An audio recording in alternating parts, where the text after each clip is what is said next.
Welcome, everyone. Welcome to our second Eye of the Executive. This is a very special one because we're getting someone who's returning to us probably after 10 years. Michael Roizen spoke with us, I think it was at the Granite Club. The world has changed dramatically, so really looking forward to hearing him speak today. Now, I'm not going to introduce Dr. Roizen. I'm going to introduce a good friend of mine who's going to make that introduction, and many of you know him. And that is Mr. Michael Kessel. Mike is the president and CEO of Cleveland Clinic, and he's been the CEO and president in Canada since 2009. Anyway, it's great to have Mike here. Cleveland Clinic is a huge, obviously, educational partner of ours as well, and really has helped very much in sort of bringing Dr. Roizen here to us today. So, Mike, the floor is yours. Thank you very much.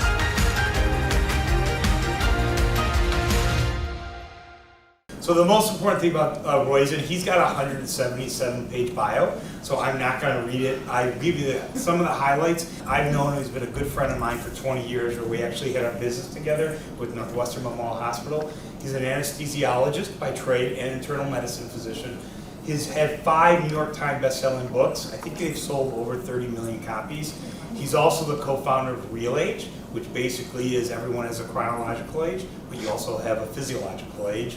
The last thing I'll share with you about him, so we're a large global teaching hospital. We now have close to 80,000 people, but 6,000 physicians. When Obama came to the clinic, when he was in power, he wanted to meet with 7 of our 6,000 physicians. One of those physicians was Dr. Michael Roizen. So it speaks to kind of the type of person he is, intelligence. He's an incredible guy. So have fun with him. And with that, Dr. Michael Roizen.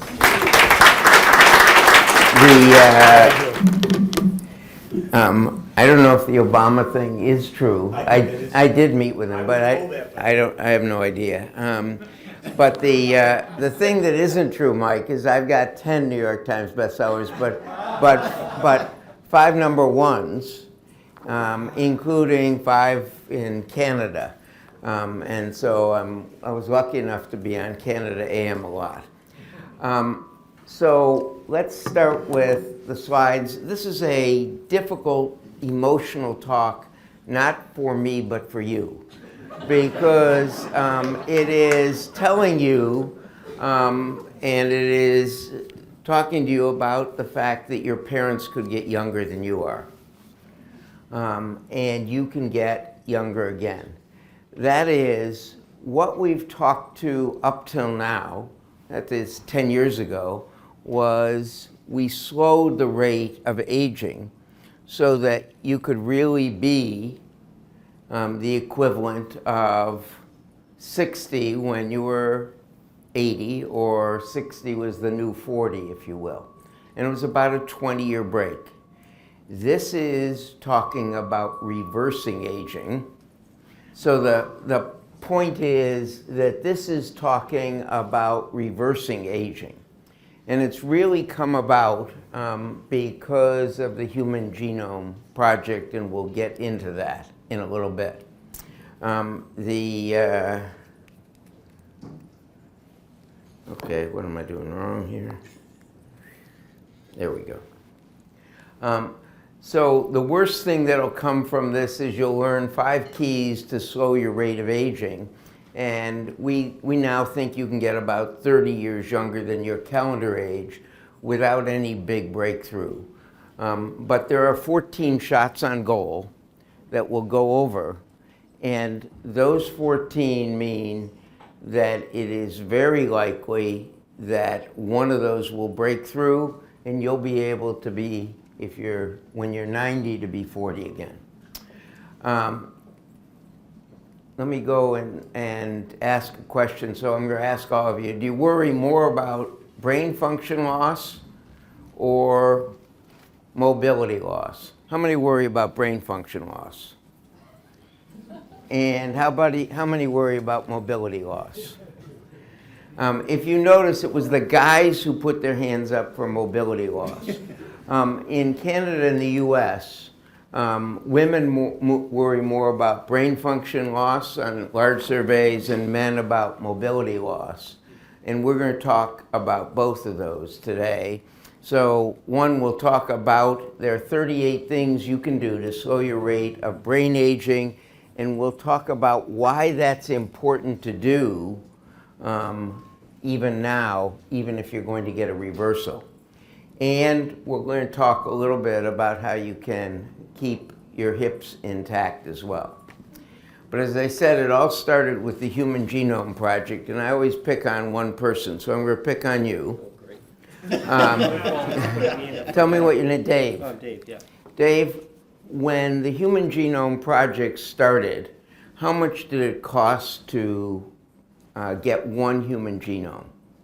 To get one? Yeah, in other words, they did one human genome. When the project started, it was done by Cooper at NIH and by Ventnor in private industry, and it cost them both the same amount of money. $1.5 million. It was 2.9 billion. Very good. Billion. 2.9 billion. What does it US cost? dollars or Canadian? What? What do you say? US or Canadian? Yeah, that was US. What? You're in trouble. What does it cost now if you want to get your genome done? $5,500. It's $100 at Walmart. That's US again, except when it's on sale, and it's on sale every Mother's Day and Father's Day for $70. That's how fast the science has gone since the Human Genome Project has started. But the Human Genome Project's expected to find 300,000 genes based on the amount of DNA in your nucleus, but they found only 22,500. What did they call the rest of the DNA? They called it initially junk DNA. 7 years later, it was found to be switches that control which of your genes are on or not. All genes do is make proteins or watch other genes, and you get to control your genes through those switches. How much control do you have? At least 80% of which genes are on or not. Let me repeat that. At least 80%, and in fact, in the most recent twin studies, it's been 93 or 94%. What that means is you have enormous control over your life, because everything in your body is controlled by the proteins you make. And you control at least 80% of which proteins you make or not. This is one of those areas of the 14 areas of research into the mechanism of aging that has transformed, in this case, 3 animal species from the equivalent of 100 human years back to an equivalent of 40 human years. So this is switches reprogramming. So your genes don't get much damage as you go through life. They're in the nucleus and protected largely. But your epigenes, the switches, are in the outer part of the cell as well as in the nucleus, and they get a lot of damage, shown as those stars in the graph. And you'd say, can we fix those? And a guy named Yamanaka did 12 million experiments to find that if you turn on those 4 genes, OCT14, SOX2, KLF4, and c-MYC, you reprogrammed your switches back to the way they were when you were born. And if you do that, old mice become young again and live as if they were young again to a normal lifespan, or they live 50% longer. When you do it at age 90, they reboot to 40 and live to 90 again. And if you look at your organs, your pancreas, your muscles, your brain, every organ gets young again. For the women, skin and hair get young. I often get asked that. Men get to reproduce again. Women don't get the eggs again, but men do get fertile again, if you will. Can you do it twice? We don't know, because it hasn't existed long enough. But a guy named Yamanaka did it. He got the Nobel Prize for it. What's wrong with this in turning it to humans? Well, it turns out that 20% of these mice develop a cancer. But now 6 labs have done it, if you will, turning, if you will, only 3 of these genes on, not turning C-mic on, and you don't develop cancer and you reboot the animals. Largest animal species is beagle dogs. It's been done in rats and mice as well. And Google, which has a moonshot on aging called Calico, published their success with it, if you will, about 8 months ago. And this is now moving into human trials. Everything I'm talking about, these 14 moonshots on reversing aging, is now moving into human trials. And with 14 shots on goal, it's likely you can get to be 40 again. With all the brain power of a 40-year-old. So when they've done it in the male beagle dogs, the dogs act like young puppies, they look like young puppies, but they remember their master, they remember all the things they've learned along the way. And that's what we think has the potential of happening in each of these 14 areas. What does that mean? Well, it's profound, right? Just think about real estate. You're not going to move out of your house if you're going to live to 120 and function as a 40-year-old. You're not going to move out of your house into a retirement community when you're 60 or 65 because you're going to live 50 more years as a young person. And it has every other profound implication too.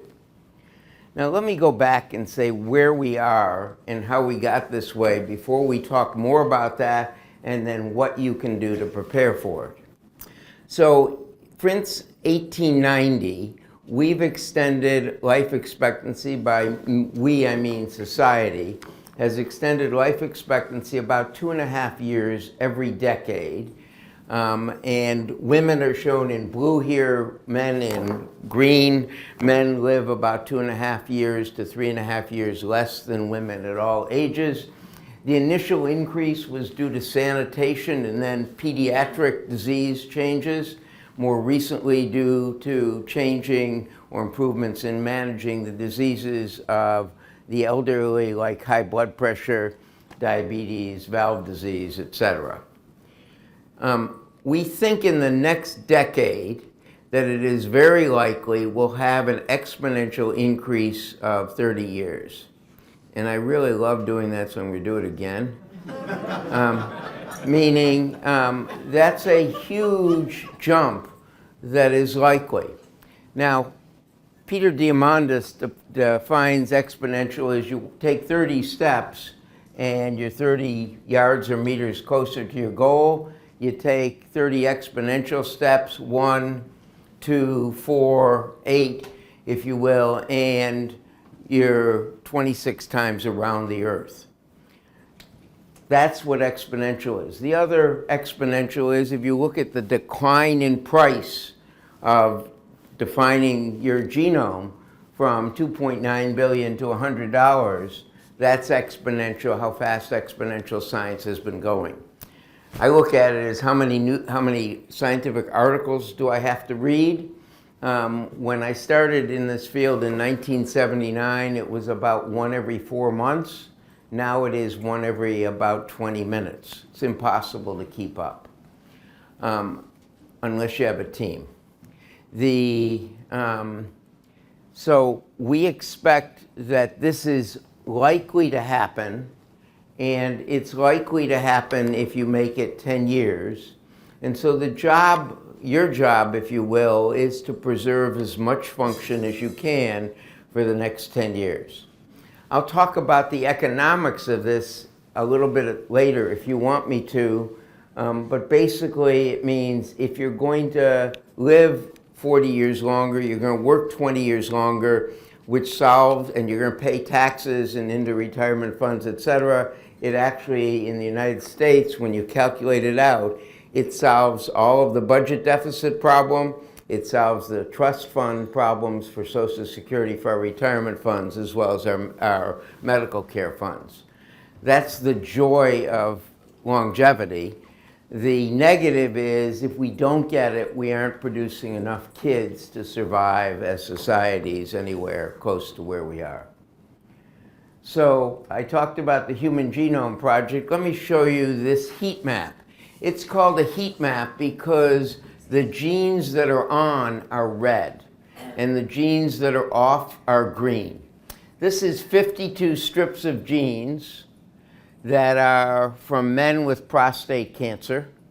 And you'll notice these genes on the left bottom are on. What are these? These are the 5 RAS family of genes that promote the growth of breast, colon, and prostate cancer. Here, the same 52 men on, I'll do it here, the same 52 guys a year later, and you notice most of the red has turned green. They turned off this family of genes that promotes the growth of breast, colon, and prostate cancer. Conversely, up here where they're green and turn red, these two promote or reproduce the GSTM1 proteins that cause prostate, breast, and colon cancer to commit suicide. What did they do to get this change? Wasn't any medicine. The 3 guys who smoked quit smoking. They walked 10,000 steps a day. They meditated 15 minutes morning and night, and they eliminated 5 foods. That's all they did. It's now 14 years later, and only 1 of the 52 has progressed beyond this treatment for their prostate cancer, as opposed to 32 in the control group that wasn't given any specific instruction. You get to control even whether you have cancer and whether you treat it by turning on genes or off genes. You have that much control. Now, this is what you're doing. You're changing which of your epigenes are on or not by your actions. And it's the same thing, only instead of us giving a drug which does that, you do it. Now, in the meantime, what have we learned about preserving function? Well, we've learned that compounding matters. Every one of you knows about compounding savings. Well, compounding works for health as well. So say you had a cholesterol of 140. If you lower it to 70 in the first 10 years, you have a 6 to 10% reduction in risk. But by 30 to 40 years, you have a 30 to 60% reduction in risk. So there's a compounding of benefit in health by getting normals early. The second thing is there are what we call 6 really important normals. Normal blood pressure, normal LDL cholesterol, etc. I'll go into it in a second. And there is a multiplication of the benefit by getting all 6 of them normal. Conversely, if you let any one of them be abnormal, you don't get the benefit of getting any place near as much benefit as you would if you got all 6, if you only get 5. Let me show you. So we did that at the Cleveland Clinic to see, could you do this for 101,000 employees and dependents? That is, can you do this on a large population basis, which is why I got to meet with Obama, because we were trying to get the US government to do this as well for all of us. And what we did was we had, when we initially started this in 2008, 6% of our employees had 6+2 normals. And you say, why is medical care so expensive? It's because, in fact, very few of us have, in this case, 6% at an average age of 47. Exactly the US number in 2008 had 6+2 normals. And we decided to pay employees. Our CEO said, let's pay employees to see if we can get them to change behavior. And we did. And now over 44% of our employees have 6+2 normals. And in fact, this is the amount of money we save.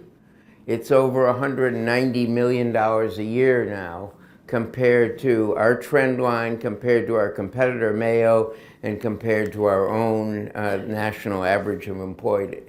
So it is half of our operating margin is in fact saving that. And for those of you who care about days away from work, it decreased our absentee days by 34%, which more than paid, and if all we counted was paying for our nurses, not administrators were useless and doctors were useless, if all we counted was the nursing absenteeism, it more than paid for the entire program.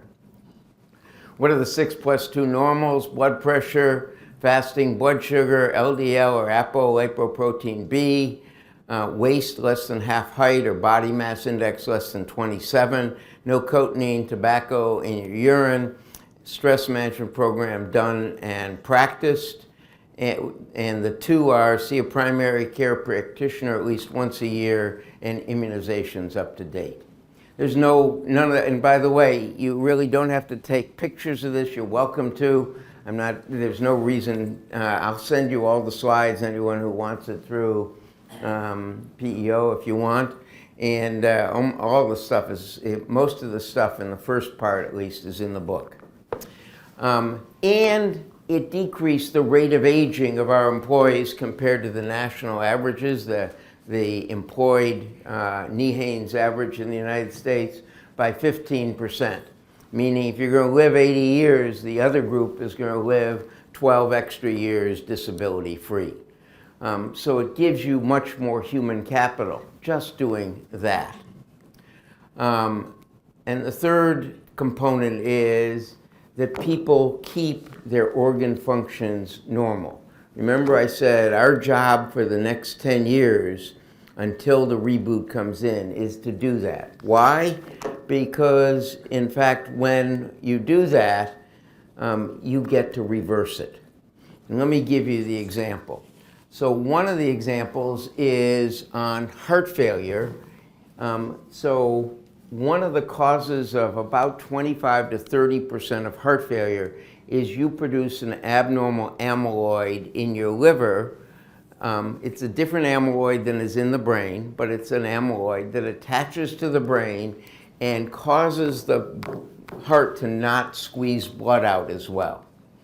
So you normally, per squeeze, will get out someplace between 55 and 65% of the blood in your heart with each squeeze. These people had 12%. And so in Australia, they took 12 of these people. They were basically bedridden or at most chair, and they had a life expectancy of less than 6 months. And they knocked out the gene that produced that amyloid in the liver. And what happened? 7 of them developed an ejection fraction greater than 35%, and instead of living an expected life expectancy of under 6 months, they now had a life expectancy of 18 years. And they could play with their grandchildren, etc. They returned to normal function. What happened to the other 5? The other 5 had changes so significant as you couldn't reverse it. And so the point I'm making is you want to keep your function good enough so you will be able to reverse it when the reboot comes in. Now, I've talked a little bit about 2 things with changing the proteins you have, and we're going to go through more of that. One is that epigenetic reprogramming, turning on different genes to make different proteins. And this one is knocking out through Caspr and CRISPR-9, actually it's a modification of that, to knock out the production of an abnormal gene. But there are whole bunches of other things. So one of those is, why does your brain function improve when you exercise?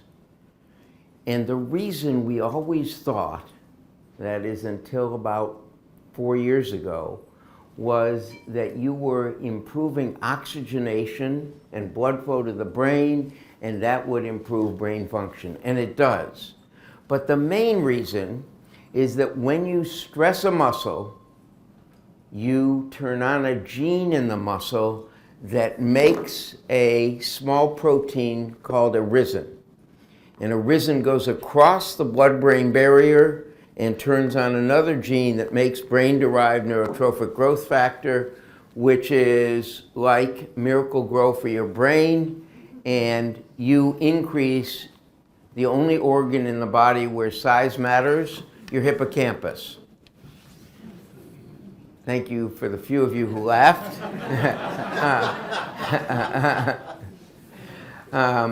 The point is that there is a benefit to size in one organ in your brain called the hippocampus. When it's big, your memories are retained and you function with normal cognitive function. So why does that work? It works because you've stressed your muscle to turn on a gene. And what that means is you are a genetic engineer for you.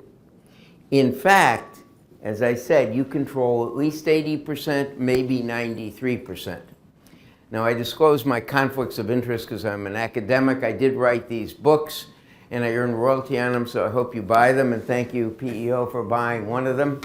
But RealAge, the real claim to fame, RealAge, when it came out, displaced Harry Potter as #1 on Amazon for 7 days.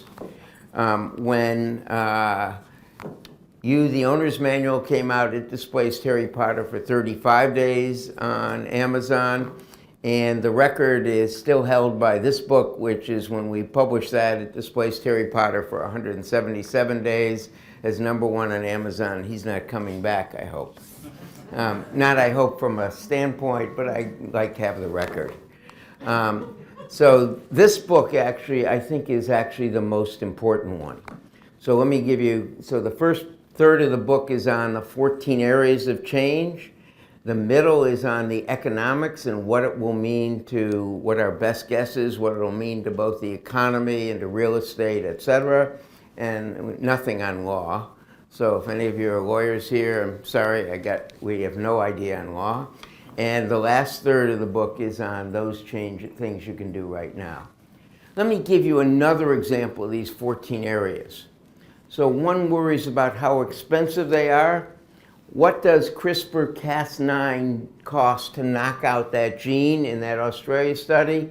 It's $5 of reagent. Now, we know how to do this for sickle cell disease. What does the company that knows how to do it want to charge? $1.2 million per treatment. But it's $5 worth of reagents, so eventually it will get much cheaper. But one of the groups, the Gladstone group in San Francisco, looked at all drugs that were already approved by our FDA and were generic. So these are $4 a month drugs in the US. They looked at 1,363 of them, and they used the IBM quantum computer to look at the 4th degree structure of the proteins that attach to brain neurons and are thought to cause Alzheimer's disease, amyloid and tau. And they looked at the structure of these drugs and say, do any of them block that attachment point? And it turns out that a $4 a month water pill, bumetanide, largely replaced by hydrochlorothiazide or furosemide Lasix, but it's still available, $4 a month, blocked the attachment of amyloid and tau to brain neurons. They then went to a mouse model of Alzheimer's, and it totally prevented Alzheimer's disease. They then went to 2 large databases, a 1.3 million one from the University of California, San Francisco, and a $3.8 million one from the Cleveland Clinic, which is why I know about it. And they found that compared to other water pills, people who got this water pill, or compared to people who didn't get any diuretic, any water pill, It blocked the development of dementia, or it had a reduced rate of dementia by 70 and 72%. So it's now undergoing randomized controlled trials. And so, if you will, the key point is that in each of these 14 areas, we are working, that is, science is working on changing the way you produce proteins, changing what proteins you produce, blocking the protein action, or knocking their function out so that you have no proteins that cause you damage. And it's doable in 14 different ways. Let me give you another example. The CETP inhibitors. Anyone know about CETP inhibitors? There's no reason you would, except if you're in the financial industry, you might know that Pfizer wasted $9 billion in testing these.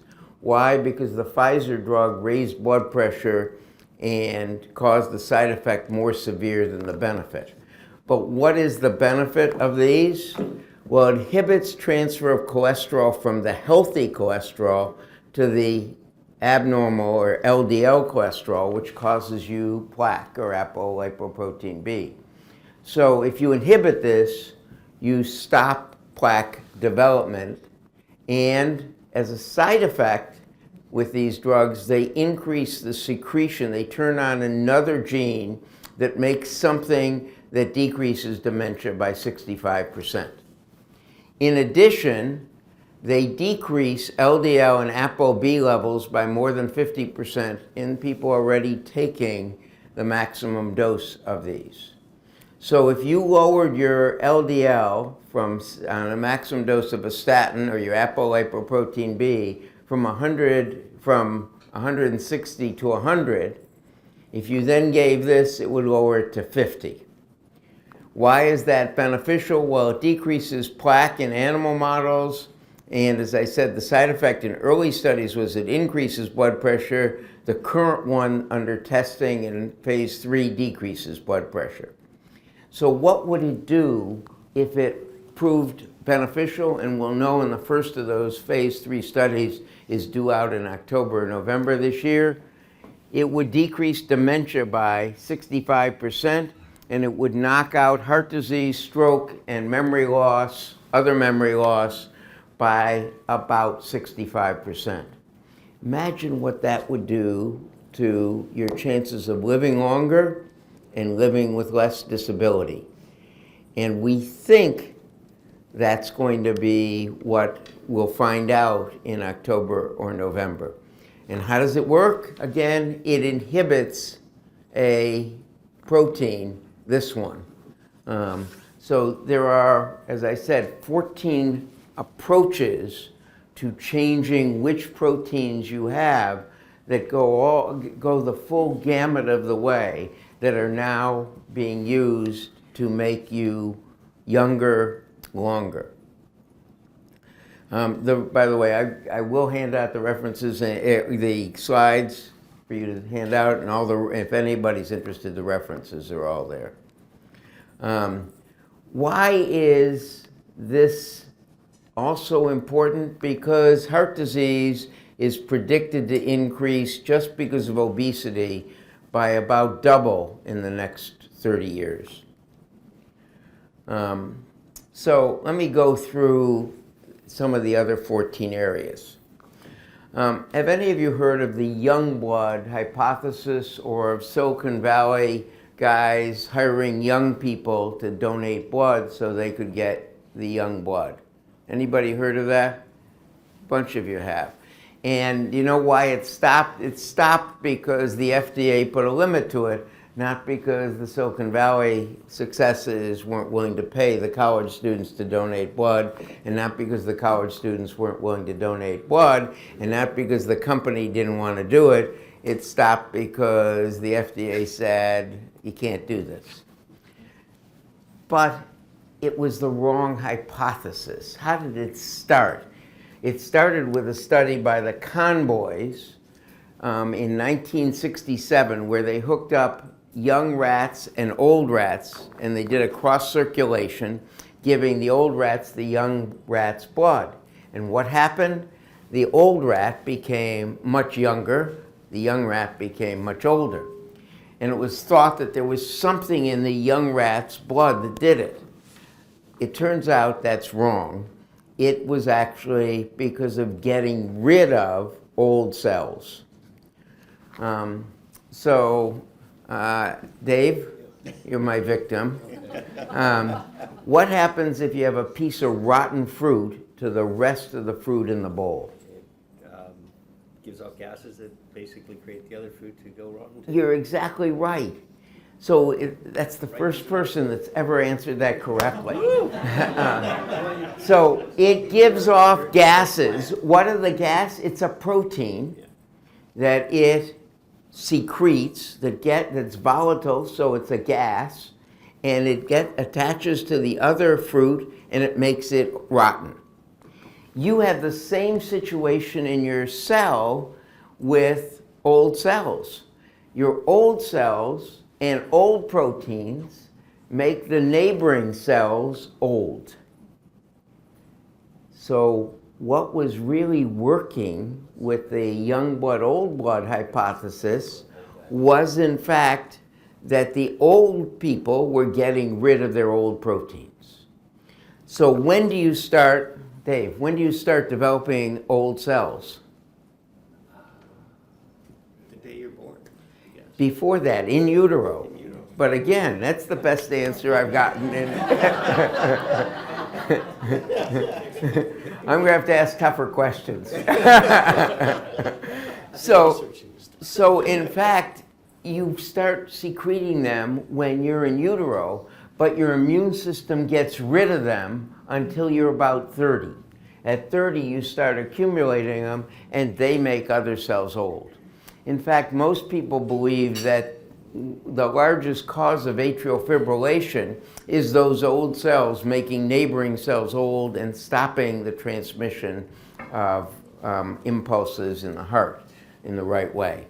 In any case, the point is that if you look at this model, this lady is donating a unit of blood, but she gets her red cells washed back to her, and her plasma with its old proteins gets thrown out. And instead she gets new proteins, albumin or saline.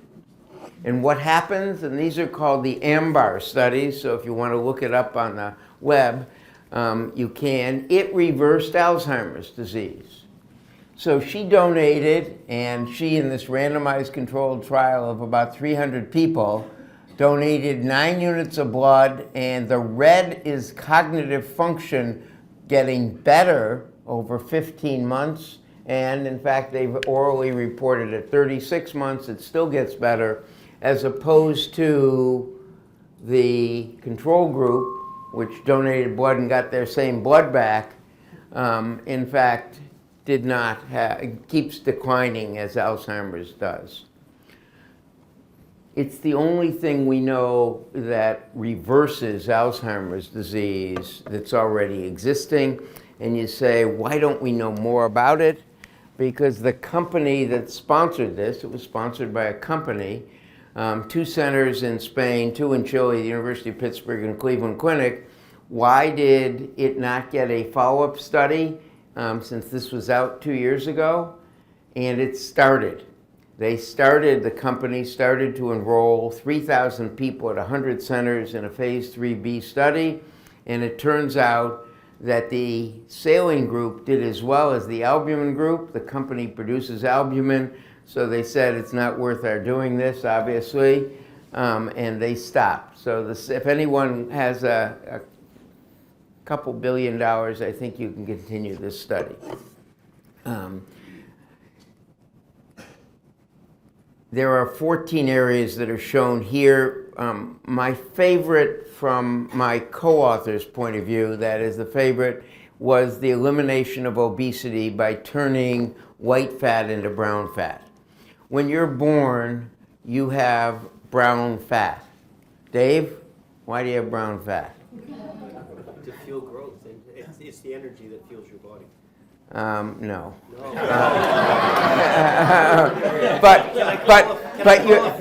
But you're very close. So you can call a friend, but I'm going to go ahead anyway. So brown fat warms you. So it does use energy, and it is to protect you when your mother can't swallow you. So it keeps your organs warm. Once you're at 6 months, you stop producing brown fat, and the rest of the fat you produce from the same mother fat is white fat. Well, imagine if you could take white fat, regress it to mother fat, and turn it into brown fat. And that's again been done in 3 different species, and now maybe a 4th, us. But the largest non-human species is sheep. Why did Clemson do it in sheep? Because sheep won't stop eating either, and they develop non-alcoholic fatty liver disease, which means they stop producing wool in an economic way. So Clemson said, can we do this inexpensively? Because an inexpensive way to do it was published, and it works in sheep as well. What does that in humans? Well, you've all heard of the GLP-1s, Wegovy, semaglutide, Ozempic, Mounjaro, and those that decrease obesity, what do? They stop the stomach from emptying, they stop craving in the brain, but they also turn white fat into brown fat. So they have a number of effects, and so that's a very expensive way of doing it now.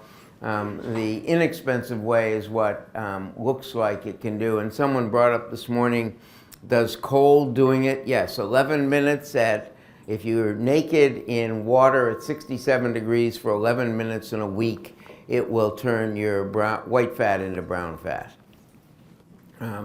Not many people do that routinely. Say it again, not 11 minutes a day, 11 minutes a week. So, yeah, so if you can hop in fast and hop out 2 minutes every day of the week, you could do it. And if you've all heard, my favorite is the epigenetic reprogramming. It's now moving into human trials in Italy with scientists from UCLA and from India involved in it as well. So that's my favorite. So 5 tips that I want to leave you with as we start to change. One is change your attitude. You are a genetic engineer for you, and what you do matters. By the way, I don't have a good index of time, so if you would tell me when my time is up. So the most important thing you can do is prevent stress. This is a brain neuron, and this is after 1 hour of stress. And what you'll notice is in 1 hour of stress, this is a rat's neuron, you pruned the connections. So this is the cell body, and these are called axons and dendrites. That's not important. What is important is you prune your memories. That's what happens with stress. And what is the greatest stress? It is actually caregiving. So this woman, and remember I told you your hippocampal neurons were the most important. They're shown here in green, blue, and red. And this is this woman 6 months later. That's how fast you can lose your brain function. She was caring for her husband who had Alzheimer's disease, and her son died suddenly. Stress, so the point here is caregiving, which all of us do in one way or another at one time or another, is the most stressful thing you can do. So make sure if you're a caregiver, you do things for your health and get help yourself so that you're not the sole caregiver. This is a heat map again. Red is the genes are on, green the genes are off. This is a group of 25 nurses from the Cleveland Clinic who at N1 hadn't had stress management program. It's a 6-week program. N2 is 16 weeks later, and M is a year later. Stress management turned off largely these genes up here in the upper left and turned on these genes. What are the genes they turned off? Those produce inflammatory proteins. Just doing stress management changes over 250 genes from either on to off or off to on. And by the way, the ones they turned on basically decrease inflammation. You are an incredible genetic engineer for you, and it's as simple as adopting any of the 12 stress management program processes that these people were exposed to. So I've told you there are 38 choices that you can make to keep your brain young, and one of them is getting your flu shot every year.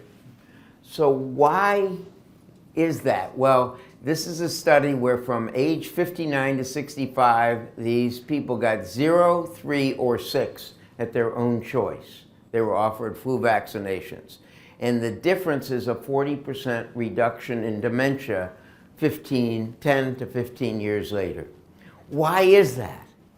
It's because the flu is a very inflammatory thing and causes brain inflammation, which is what kills our brains. And even if you don't prevent the flu with the flu shot, it decreases your inflammation. This has been repeated in British Columbia in another study, same study, 10 years from 50 to 60, decreased it by about 50% after 10 years of flu shots. Kaiser did the same thing from 55 to 65, again, the same result. So it's consistent and it's pretty easy. It's 1 2-minute shot, if you will, once every year. Another one is and these are in order of importance, and so if you look at it, up at the top is a speed of processing game. What is a speed of processing game? Well, this is called double decision. You hit the start button, and either the car or the truck appears where the start button was, and someplace in the periphery, with distractors, a Route 66 sign appears.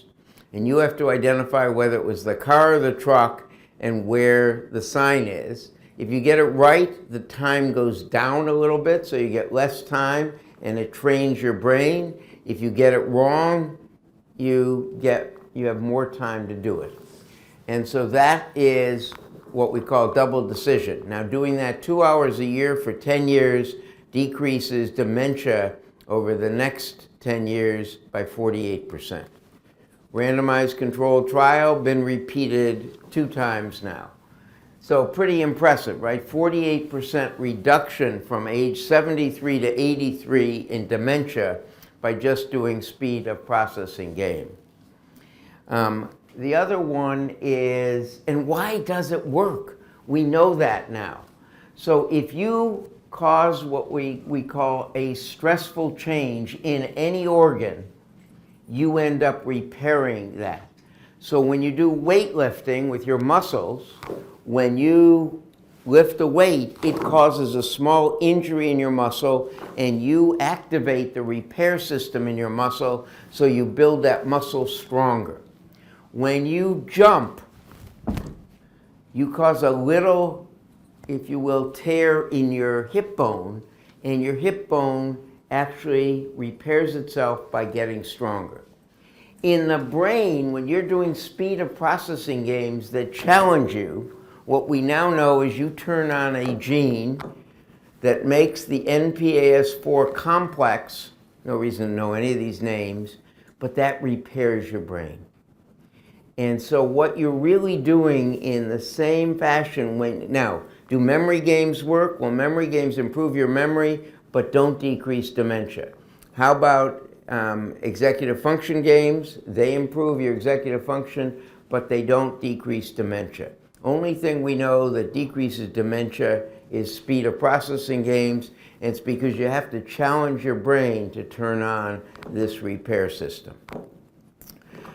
So NPAS4 repairs your brain. And what that means, again, is you are a genetic engineer for you.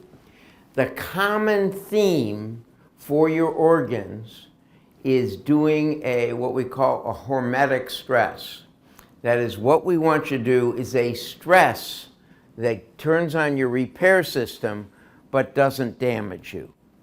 So if you look closely before, one of the 14 areas was hormetic hyperbaric oxygen therapy. What is that? Well, the most serious stress to your body is a low oxygen level. When you get to a half atmosphere of oxygen, which is around, I don't know, somebody who's a diver can probably tell, but it's probably around 22,000 feet, you turn on all your repair systems, including you start making new stem cells. Now, how do you get that body to do that without the damage that that would cause? Well, what they found is if you go to 2 atmospheres and then down to 1, you trick your body into a paradoxic response that gets your repair system to activate. And so we're learning these tricks, if you will, that help us live younger, longer. Where did 10,000 steps a day come from? Dave? That was the original programming in the Fitbit, wasn't it? No, it came long before the I Fitbit. think It- Mark Sisson came up what? with that. Didn't Mark Sisson come up with that? No, it was actually a Japanese pedometer manufacturer who wanted to sell more pedometers. And it turned out he was right. Now, we don't know whether he had the data, but in fact, if you look here, this is all-cause mortality. 10,000 steps is the place where it's the lowest. Yeah, 4,000 is greater than 2, and 6 reduces mortality compared to 4 and 8. But once you get past 10, you don't get any decrease in what we call disability-free longevity. So that's the minimum you can do. Yeah, if you do more, you can lose calories. If you do more, you can get more fit, but you don't get more healthy longevity. And it doesn't matter whether you're a man or a woman, doesn't matter your age, doesn't matter your ethnicity, it's 10,000. It's the same 10,000 if you're trying to prevent type 2 diabetes or reverse type 2 diabetes. It's the same 10,000 for your brain. That's the area that is the best for the minimum you can do for brain functioning. So in fact, we've gone through it. It is basically you're turning on that arisen. How do you do that? So it's 100 minutes a day of walking, or it's any activity counts. So it's step or step equivalents per day. You heard Mike plays a mean game of ping pong. You get about 123 if you're an average ping pong player and don't have to chase the ball after Mike beats you with it. But in fact, you get 120 steps a minute. Gardening, 83 steps a minute. Playing with your grandkids depends on how vigorously you're playing.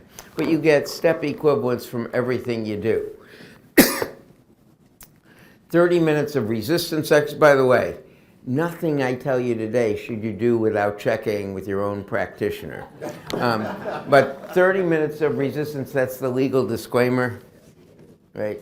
Anyway, the 30 minutes a day of resistance, 30 minutes a week of resistance activity, 2 15-minute periods of core is all you need to get the maximum benefit from minimum activity. Once you've done both of those for a couple months, then it is 21 minutes of cardio 3 times a week at 80% of your maximum heart rate with, in 2 studies now, if you do high intensity interval training, you get a little extra benefit. What is your age-adjusted maximum heart rate? It is 220 minus your age for men. It's about that for women. It's not exactly that for women, but it's close enough. 220 minus your age, 80% of that. So if you're 50, 220 minus 50 would be 170. Take away 10%, 17. Take away another 17. So it's 34 minus 170, or you want to do 21 minutes at a heart rate of 136. And then the fourth is 40 jumps. It is simple jump like that on a hard surface. Why?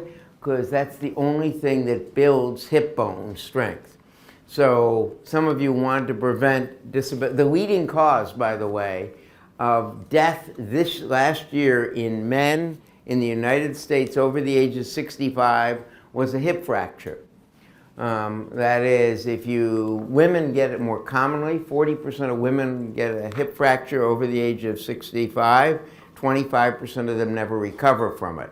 In men, it's 25% get a hip fracture, but 40% never recover from it. And so 65,000 white guys in the United States over the age of 65 died of hip fracture this last year. It was actually the leading cause of death. How do you fight that? Well, jumping is the easiest way. And the second easiest way we'll get into in a few minutes, which is doing balance exercise and learn to fall classes. So we've gone over a number of things about proteins. One is the additions from stressing muscles or brain turn on your repair systems.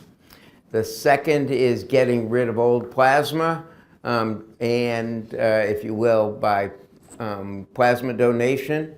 A third is you block the attachment, that water pill, or you increase ApoE, if you will, by the bumetanide. And those are all working on your proteins. So let's go and look at some other things. One is people always ask about supplements. So there are 53 supplements that we've been asked to evaluate at the longevityplaybook.com scientific team, and 15 of them have enough benefit over risk that you should discuss with your practitioner if you're a guy over 40 or a woman over 45. One of those simply is creatine. So creatine is used by muscle builders, guys between 15 and 30, to try and look like Arnold. But in fact, in the study, it was said, could we give this to old people and prevent muscle loss in those over the age of 50?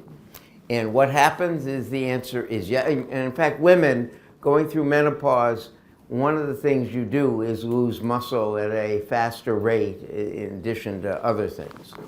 But increasing muscle strength is associated with less disability. In the randomized controlled studies, it did that, and it was synergistic with resistance training. In addition, and by the way, how expensive is it? This bottle costs $36 for a 4-month supply on Amazon, and you take 4 grams of it a day. I put it in my coffee at 11:30 in the morning, which is the first food I eat in a day, and it's fine in coffee, and so you can do that. It just isn't any big deal. More data are needed, but in fact, it improves short-term working memory in the elderly who it was given to improve muscle strength, and it did improve muscle strength as well. I'm not going to go through the rest of the supplements, but going to go through a bunch of other things. Extra virgin olive oil, coffee, and smelling roses. Dr. Roizen, just watch the time. 5 minutes? Is that okay? Sure. Whatever. I'm willing to stop anytime you say. Well, we can keep going. So we're at an hour, so just so we get to some cues. Okay, so aromatherapy. So why we care, why we're so concerned in medicine about COVID is that in the Spanish flu of 1917 and 18, it went up the nose the same way COVID does and affected our smell sense. And those viral particles ended up in the basal ganglia, and almost all of the Parkinson's disease in 1950s, 60s, and 70s was due to long Spanish flu. It turns out COVID does the same damn thing. It goes up the olfactory nerve, and when you do viral particle analysis, it's on that nerve and goes to your basal ganglia. That's what causes Parkinson's disease. And guess how you can reverse it? in mouse models, the way you reverse it is by doing 4 intentional smells a day. That is, the plaque that builds up in a mouse model of COVID along the olfactory nerve and into the basal ganglia, that plaque gets reversed by exposing the mice to 4 intentional smells a day. And that's what actually happens with Alzheimer's patients. One of the first things you lose in Alzheimer's disease is your sense of smell. And by doing 4 smells a day in early trials, so there are only 2 trials of this, but in both of those trials, it slowed or reversed, in fact, the development of Alzheimer's disease, cognitive dysfunction. Decreased hearing is thought to account for 29% of dementia. That is, when people have decreased hearing, how many of you have a relative or friend who has problems hearing who won't wear hearing aids? Yeah, a whole bunch of us, right? And the problem is those people become isolated because they can't hear. And so when you looked at it in the Hopkins study, which was done, when people with a problem with hearing got hearing aids, they had no increased incidence of dementia, as opposed to if you have a hearing problem and didn't have a hearing aid, you are much more likely to develop dementia. So the point is, hearing aids have gotten a lot cheaper. What should they really get? Well, all it takes, what does the Apple iPhone hearing devices cost? And it's controlled by your phone. That's essentially a hearing aid, and that's a very expensive form of a hearing aid. They charge much more for them in the States now, but they really will come down in price dramatically, we believe. Black coffee. So you see me drinking coffee. If you're a fast metabolizer, and you tell that by you have an 8-ounce cup of coffee in a 1-hour period, and you don't get a headache, gastric upset, anxiety, or abnormal heartbeats, you're one of the 80 to 85% of Americans and Canadians who are fast metabolizers. If you're a fast metabolizer, the more coffee you have, the less, if you will, dementia you have. It decreases dementia in general and Parkinson's disease more specifically by 20 to 40%. If you have 4 cups a day, if you have 8 cups a day, it decreases Parkinson's disease by about 60%. Green and black tea seem to do the same thing. Decaf is about half as effective. The best thing for your liver in recovering is coffee. Again, decaf is half as effective. It decreases 8 cancers, including breast cancer, by over 20%. What's found for breast cancer is usually found for prostate cancer, but we don't have the data on prostate cancer yet. And you want it through a paper filter. The Keurigs are through a paper filter. Why through a paper filter? Because the roasting increases the production of something that increases your ApoB or LDL cholesterol levels.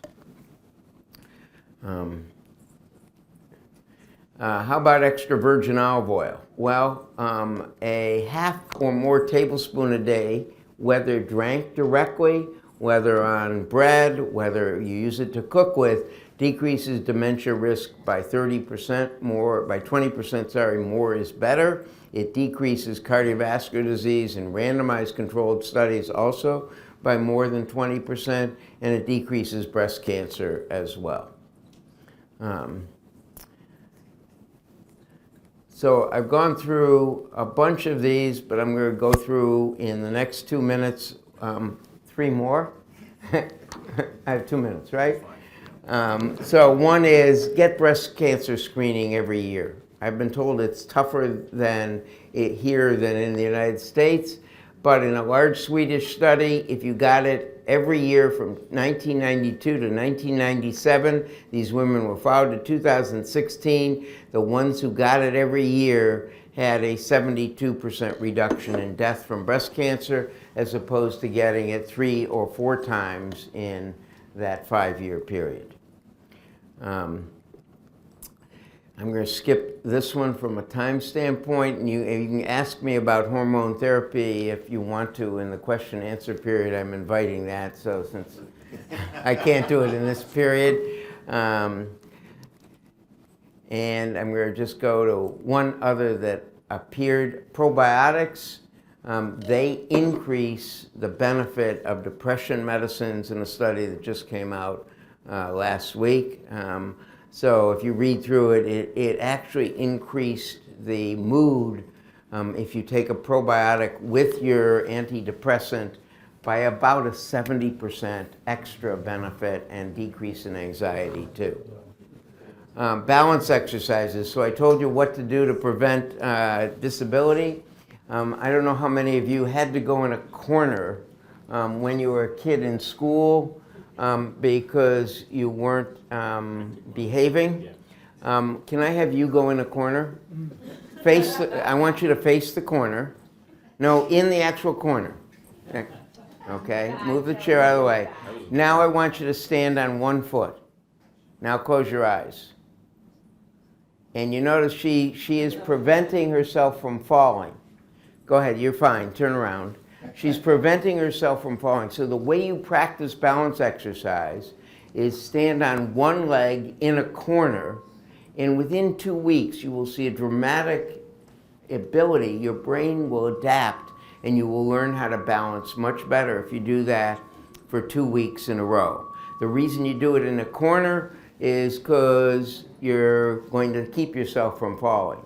The other thing you want to do is take a Learn to Fall class at the Cleveland Clinic. So all of you should go to the Cleveland Clinic Sports Medicine program. They have a Learn to Fall class. It's a shameless ad.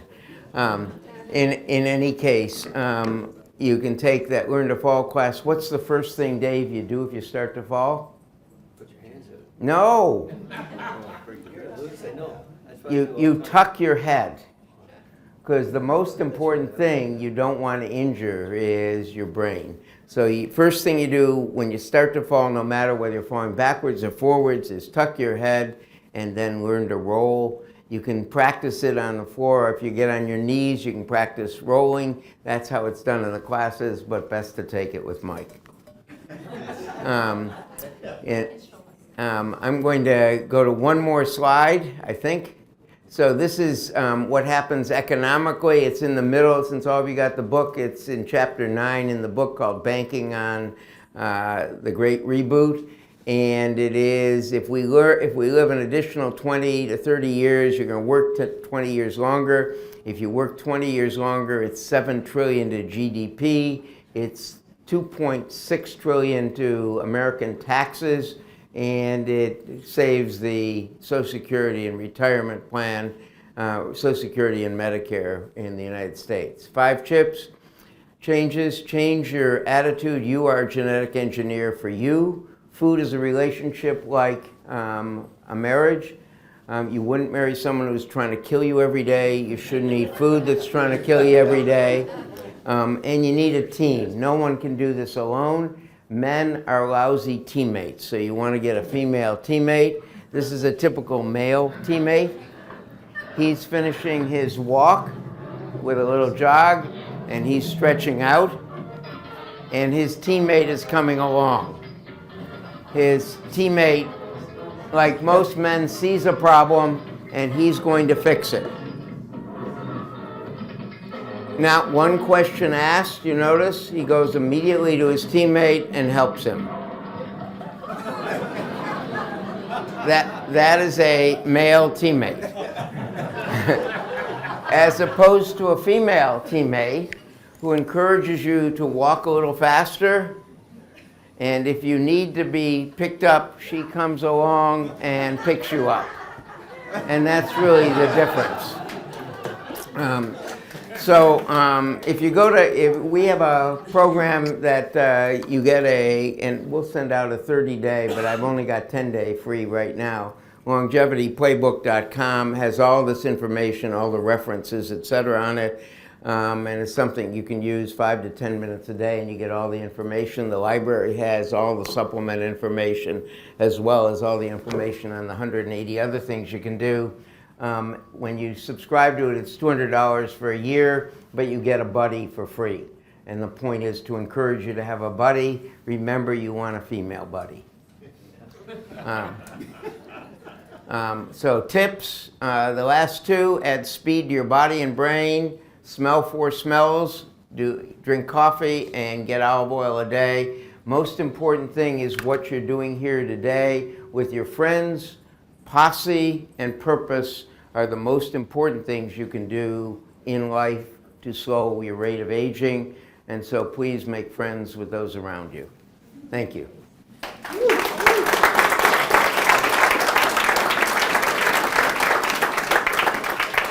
Okay, let's open it up for some questions. We have one mic on that side and one mic on this side.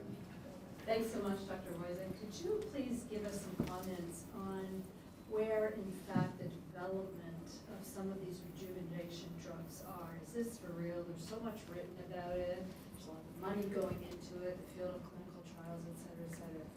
Are we Yeah, going to see things soon? The answer, will you see some things soon? You will see illicit things soon, meaning not done in a legitimate fashion and you can't depend on yet.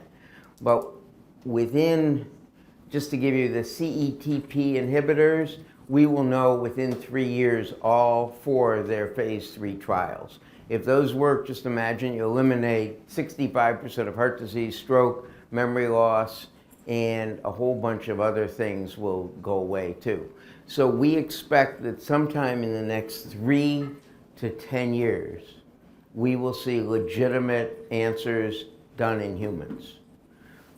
So when would I bet on, there are 14 shots on goal. I am hoping that either one of the small molecules that is very inexpensive comes through, and we'll know bumetanide as well on dementia, but epigenetic reprogramming will probably be 5 to 7 years away, maybe 10. We know it is surreptitiously occurring in Italy because they filed a clinical trials brief in the United States because UCLA scientists are involved in it, but it is not it's not an FDA approved, it's not any government approved study, but they got funding from some private source to try it. We are seeing a number of these in Japan. Japan has the same FDA, CDA, if you will, rules as we have and as you have, but they interpret them differently to allow a much more lenient test of things relating to aging. So I expect that we will see something in the next 5 to 7 years of the big choices, maybe 10 years. Coleco, which is the Google moonshot, was going in the total wrong direction until 2 years ago. They switched to go into epigenetic reprogramming and now will probably move into human trials themselves. So we expect, so the answer is sometime in the next 10 years, we will know whether one of those 14 shots makes it into human success and what the risk-benefit ratio is or benefit-risk ratio is. I expect that sometime if you live 10 years with preserving function, that it is more than 80% likely that there will be a success in the next 10 years. Yeah, I'll just third. Okay, go on. Yes, Dr. Roizen. What are your views on the movement of psychedelics, magic mushrooms, repair of the human brain, and that direction? Yeah, the data on psychedelics improving depression and some of the mental disorders is promising, but it is in the early stages yet. And there are 2 problems with all of this, if you will, is one is getting standard doses, standard preparations, and the second is getting the randomized trials. Those are beginning to happen now. So just like what I said on the other, it's probably about 5 years away from standard therapies. it turns out, so we're doing a randomized controlled trial. Someone is sponsoring it at the Cleveland Clinic, so it got announced we're starting one. But it turns out one of the things that's come for depression is a very common thing that was called laughing gas. So nitrous oxide, which you often used to be given in dental chairs and is used commonly, an hour of that at 50%, like ketamine, seems to affect the same receptor and reverse treatment-resistant depression. But so obviously mental illness is one of the biggest things, and I threw in that study on probiotics and depressants because they radically improve the effect of current antidepressants. So that was only one study. We don't know, so we usually want at least 3 studies done by different groups to validate something. That's where we're beginning to get in the mushroom or the psychedelic area. Thank you. So I've heard that activities like Oh. musicians are less prone to dementia and Alzheimer's and the musicians die young of a lot of other. Keith Richards is probably more likely to die of sugar overdose than dementia. But statistically, That's absolutely correct. And we think it is because of the stimulation. Music creation gives a huge amount of brain stimulation. It's like a speed of processing game. And for, if you will, that specific area, but that area spreads throughout the brain. So we don't know why it does that, but that is correct. They don't develop dementia. we're good. He's another musician outside of him. Okay, well, you may be good except for the Keith Richards effect, right? I passed that one. Thank you. Go ahead. No, it is exactly true. Dr. Roizen, you mentioned there's a lot of these low-cost drugs that can be used to help a lot of people. What about the politics of the FDA and then big pharma, and how likely is any of that going to move ahead? You know, So- I'm doing stem cells outside of North America, so that, Right, so the only place that legitimate stem cells are done now, if you will, is in Panama. And I don't know whether that's where you're going, but in any case, the point is that when you get stem cells in North America, you're usually getting 500 to 800 at a time. It needs 40 million to get an effect. So you're getting a wallet biopsy, as we call it, in basically, if you can spend the money, you're going to get 500 to 800 that ain't going to do anything. Now, some of the exosomes that you get with stem cells actually call forth your own growth factors and your own stem cells.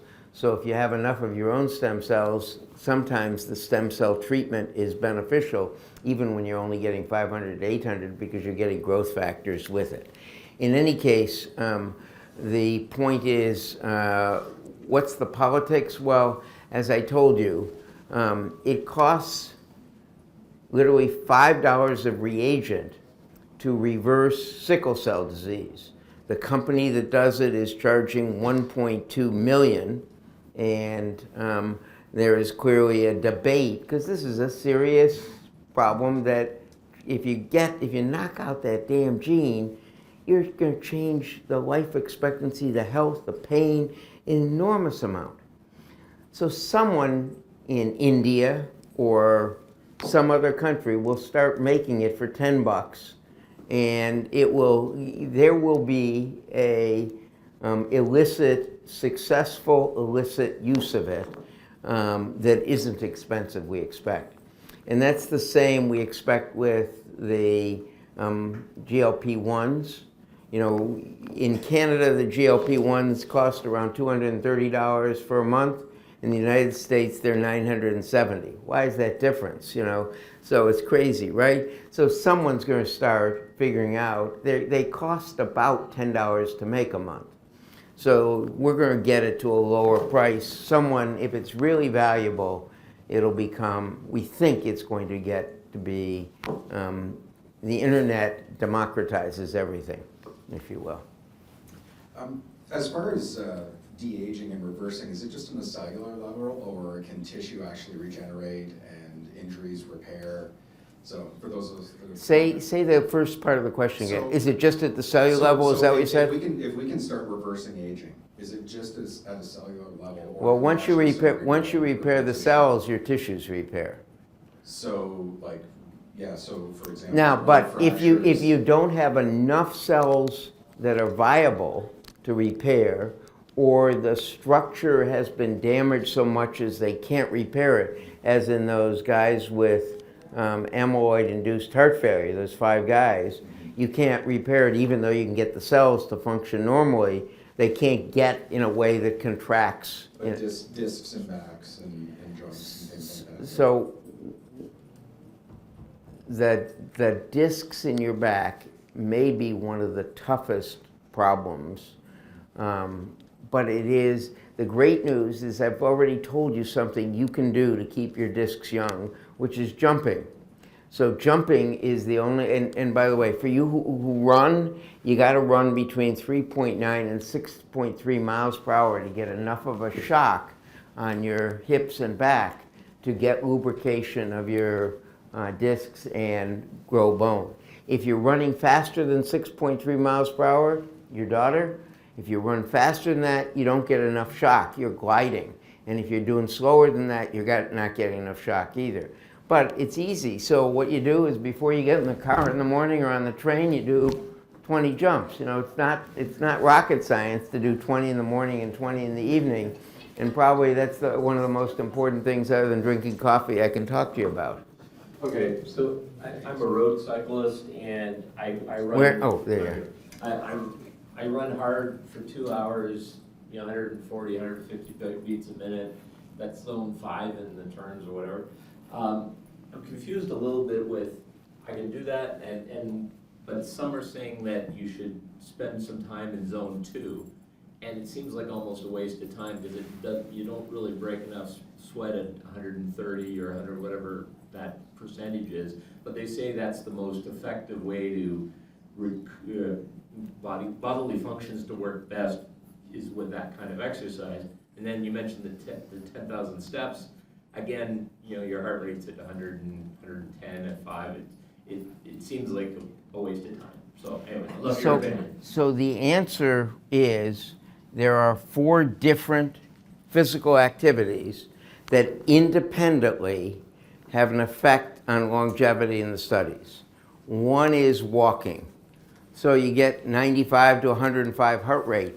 Your heart rate is important for the third of those, which is cardio. You can get more fit by doing what he calls zone 2, which is getting to a level, from a heart rate standpoint, at your age, it would be under 120 or something like that. Yeah, but that builds fitness. It doesn't build healthy longevity. So what I'm talking about today is not are you fit, is not are you thin, it is will you have disability-free longevity.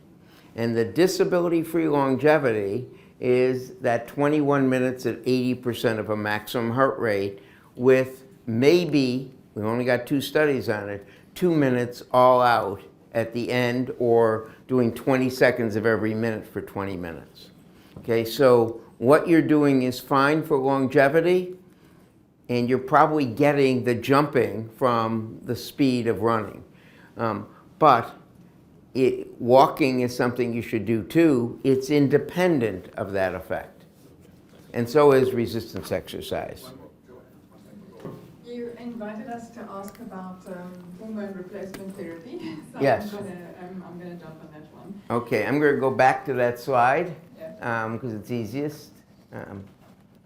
So the problem with the women's health study, which we've all been influenced by, has been that it was done with a non-bioidentical estrogen and with a progestin, a methylprogestin acetate that antagonized the estrogen that was used.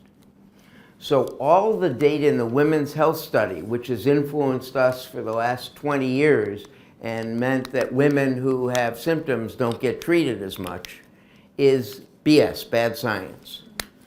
What we know is that if you get a bioidentical estrogen and a micronized progestin, you decrease your risk of dementia, you decrease your risk of breast cancer, and if you take it with an aspirin, you decrease your risk of clotting and thus heart disease and stroke. What you want is a baby aspirin with it. And guys who take testosterone or something that releases testosterone, the major risk of hormone therapy in both men and women is clots in the system caused by testosterone, estrogen, and progesterone all increasing the production of clotting factors in the liver. How do you stop that risk? It's a baby aspirin. How do you stop the side effects of a baby aspirin? Well, if you're not doing extreme sports, then it is simply taking a glass of warm water before the aspirin and after, so the aspirin lands and dissolves in the warm water rather than lands on your stomach lining and erodes it and causes bleeding. The other way you can do it, by the way, is bovine colostrum also does that if you take 4 or 2 grams a day. So the point is that we expect, and there's not going to be another study because unfortunately no one's going to fund it, unfortunately, but if you did a bioidentical patch and micronized progestin with a baby aspirin, you would decrease breast cancer risk by about 20%. You decrease dementia by about 20%, and you decrease and you keep heart disease and stroke other than, if you will, from other causes at about the same level. What would it do to all-cause mortality? It would decrease it by equivalent of 16%, or you'd live someplace between 4 and 6 more years disability-free. So I'm a strong believer in that, if you will, but it is, you have to work with your practitioner because what you want is a estrogen patch that's bioidentical and the prometrium pill. And by the way, just so everybody knows, I have no vested interest in anything I'm mentioning today other than the books, which I hope you buy more of, as well as the Longevity Playbook app or website. Do you have a more, did I answer your question? Yes, you did. But you keep on talking about taking both. You keep on talking about taking both the estrogen And progestin. If you have a uterus, you need to take both. If you don't have a uterus, you don't have to take the progestin. Yeah, because like I've seen someone, because my body doesn't metabolize estrogen well, got a family history of breast cancer, who suggested just to take progesterone. You can. A bioidentical one, and then some doctors say, oh, she did her studies and other people were. Well, the only reason you wouldn't take it if you have breast cancer is if you have estrogen positive breast cancer, estrogen receptor positive. Every breast cancer since 1992 in both the US and Canada has been typed for receptors. You can find that out on the PATH report. It's 100% of them have been done since 1992. I presume yours is since 1992. And if it is, if you don't have estrogen positive, feel free to take a low dose estrogen. It doesn't increase non-estrogen receptor positive. And if you, some of the symptoms will go away with prometrium with progestin alone. For example, sleep problems go away with progestin alone. You mentioned that your body either turns on or turns off proteins. Turns off the genes that make the proteins. Okay. So I've heard about C-reactive protein, which I think causes inflammation. C-reactive protein is an inflammatory protein which increases inflammation in you, correct? Okay. And then if it's elevated, then it's a marker for having a heart attack, and if it's lower, then you don't have as much risk. Is that correct? Inflammation in general is a cause of heart attacks and strokes and memory loss and a lot of osteoarthritis, etc. So C-reactive protein is a marker of increased risk due to inflammation in your body, yes. So how do you know if it's high? You measure it. How do you reduce it? That's what us docs spend a lot of time finding out why it is high, why it is high, and to get it down. The leading cause in women is, if you will, hidden urinary tract infection and gum disease. The leading cause in men is periodontal disease, gum disease, and something else going on, prostatitis or something else. But the first thing we do is, in fact, so at the Cleveland Clinic, when you go to, if you went to executive health or if you're in seeing a regular physician, essentially, you want, if you have a high HSCRP, they should be probing every part of your body for why that is. But the first part is to send you to a dentist.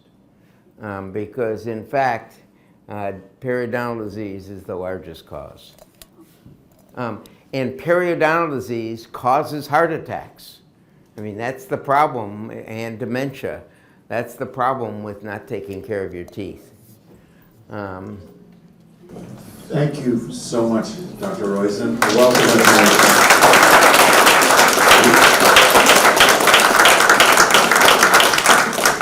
It's been great having you back after 10 years. I think we need to speed up the frequency here, maybe every 1 or 2 years now with everything changing so quickly. So if you want to practice your falls, you got Mike Kessel right here. He can talk to you about that tonight. If you just want to walk, I'm at 8,400 steps. I can teach you how to walk. I'll let the fall in for money. So just a couple of things, just in summary, not summarizing what Dr. Roizen just did, but I know there's a lot of new faces in the audience. So health is one of the key elements that we talk about PEO. Business obviously draws people in. We talk about wealth, health, family, and career. Health is a big piece, and as you heard today, it not only impacts you personally in terms of your own leadership capabilities, but I think there's also some elements which I think Dr. Roizen touched on around, no, there we go, having to work a lot longer before you can retire, the wealth aspect, your employees, keeping people engaged. So lots to think about and to reflect on that actually may impact your business as well. All right, in closing, just want to thank our educational partners. Again, thank you to Mike Kessel for pulling this off with us today.